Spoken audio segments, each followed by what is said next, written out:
Hello, good evening. My name is Dana, and today I'm going to be reviewing Apricot Princess, which is Rex Orange County's second studio album. Alex O'Connor, also known as Rex Orange County, released this album in 2017, which makes its third birthday pretty recently. Today I will be specifically going over 3 songs. That includes Television / So Far So Good, Apricot Princess, and Sycamore Girl. Rex Orange County's main genre is like indie pop and alternative hip hop, but Alex definitely incorporates a bunch of different sounds and instruments to make his music very versatile.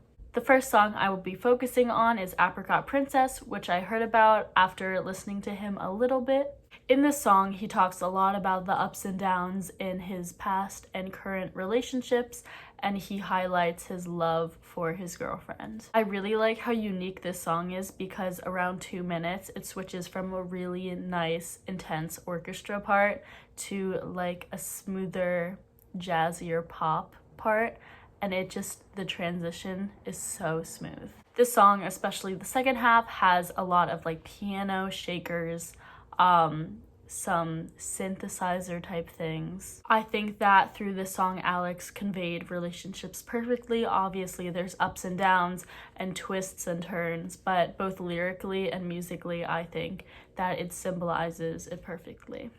This song is great in any situation. I have it on a bunch of my playlists. I listen to it regularly. Listen to it today on a hike, actually. It's on my shower playlist. Great song.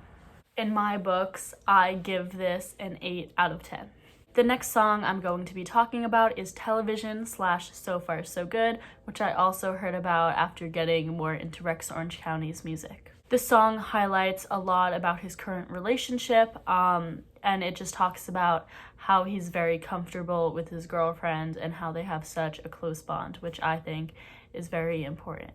I really like the range of instruments he uses within his songs because like in the beginning of this one, there was a very like guitar heavy and drum heavy intro, but then once it transitions into like the first verse, there's some synthesizers and his voice is really like calming. So it's a great mix. I think the most powerful point in the song, and one of the most powerful points in a good amount of his songs actually, is at the "what about me" part. All of the instruments stop as he like asks this question, and it's very dramatic, and I just think that's so beautiful. You hear the determination for him wanting to continue his relationship throughout both the lyrics and the emotion in his voice, which I think that's very important. Within songs, I know Rex Orange County kills it every time with making sure emotion is very conveyed to the audience. As the song slows down and transitions into the So Far So Good part, you hear Alex talk about his fears of specifically rejection and his like lack of confidence, and I think it's symbolized perfectly within the music, but also it's very relatable just because everyone obviously experiences like love and loss, and I think that he does a very good job of conveying it, not only in the lyrics, but in the instruments he uses as well. But I like that at the end of the song, there's a lot of piano and guitar, and it transitions back a little more positive, and he like reassures himself that so far everything's good. I love this song so much. It's one of my favorite songs to dance around my room to. I give this song a 10 out of 10. I just think it's so beautiful in so many ways, and I think that it's one of his best songs. The last song I will be talking about is Sycamore Girl. At first, I did not like this song. I just thought it was boring, but the more I listened to it, and the more I got familiar with his like sound, I ended up liking it. This song includes a lot of string instruments as well as his girlfriend. This is a duet. It's so cute. As you could have guessed from the theme of most of his songs, this is about love in his relationship.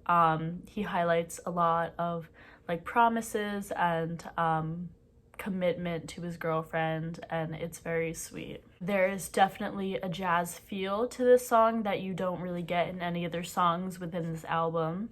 Towards the second half of the song, where Thea, his girlfriend, starts singing, she expresses similar feelings, and it's just beautiful when they come together towards the end and like riff together. I think it just shows like unity and connection, and they sound amazing together. I really like this jazzy love song. I think it's really unique within his sound, and I just really like it. I give it a 7 out of 10. Overall, I love this album. It's one of those where if you shuffle it, you don't have to skip any times, which is great. Overall, I rate it a 9 out of 10. Woo, online school. A lot of these songs are in a lot of my playlists. As I said before, I think it's really important that artists find their sounds but have like different versions of it, and I think that he really established his sound and what he wants to do with it pretty early on, so I think that's a big advantage in the music industry. I would definitely recommend this album to a friend because it's different styles and genres can definitely appeal to anyone. I really like that he took a turn from his first studio album with this. It's a lot more positive than his first one, which was Because You Will Never Be Free. And I do see a lot of similarities between this album, Apricot Princess, and his most recent album, which came out in 2019, titled Pony. Okay, that is all. Thank you so much for watching, and have a good night.